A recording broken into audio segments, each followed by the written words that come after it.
Boses ng mamamayan, Gusto ko sana yung bilang estudyante. iba't ibang opinyon ng taong bayan.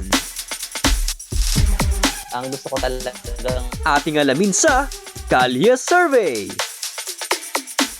Iwasan po yung pagpuputol ng puno, tapos wag magsusunog. Kapag magpuputol po, kailangan po magtatanim po rin ng mas marami pala bagong halaman or mga puno.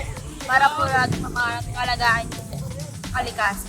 Yung sa simpleng ano po, simpleng pagtatanim po ng puno, hindi po, dapat po hindi pinuputol yung puno. Para sa akin pong palagay, mapangalagaan po natin dito sa paghihinto po ng mga pagputol ng mga puno. Kung sakaling may puputulin man po tayo na puno, dapat magpapalit po tayo ng mga panibago po para may uusbong pa rin po na tawag doon na panibagong puno para hindi po masyado masira yung kalikasan natin. Iwasan po ang pagtotroso at kung magpuputol man, kailangan mapalitan din agad para hindi nauubos tsaka hindi tayo inaba kasi ang laking tulong nito sa atin. Kaya lalo na pag may bagyo, pipigilan niya na pumasok sa lupain natin. Mapapangalagaan po natin yung bundok ng Sierra Madre sa pamamagitan po ng pag-aalaga po ng mga puno doon. Hindi po dapat natin siya pinuputol para lang po sa sariling kapanganan. Gamitin po natin to sa pagpapaganda po ng mga kalikasan po natin.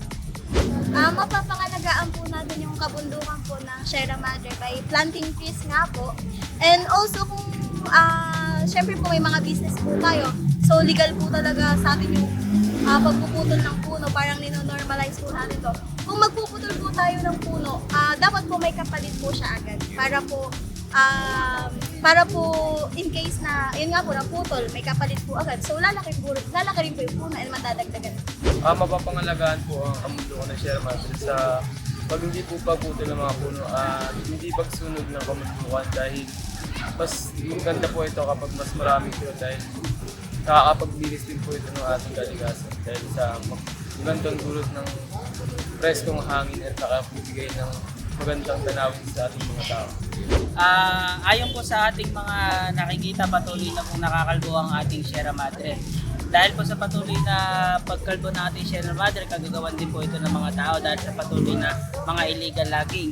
So kailangan po natin pangalagaan at protektahan ang ating kabundukan para sa ating pangangalaga sa kalikasan. Dahil pag pinoprotektahan natin ang kabundukan, pinoprotektahan din nila tayo. At yun nga po, para mapangalagaan natin sila, kailangan po natin magtanim ng mga puno para po maibalik kung ano po ang meron na dapat sila. Boses ng mamamayan, Gusto ko sana yung bilang estudyante. iba't ibang opinyon ng taong bayan. ang gusto ko talagang Ating alamin sa Kalye Survey.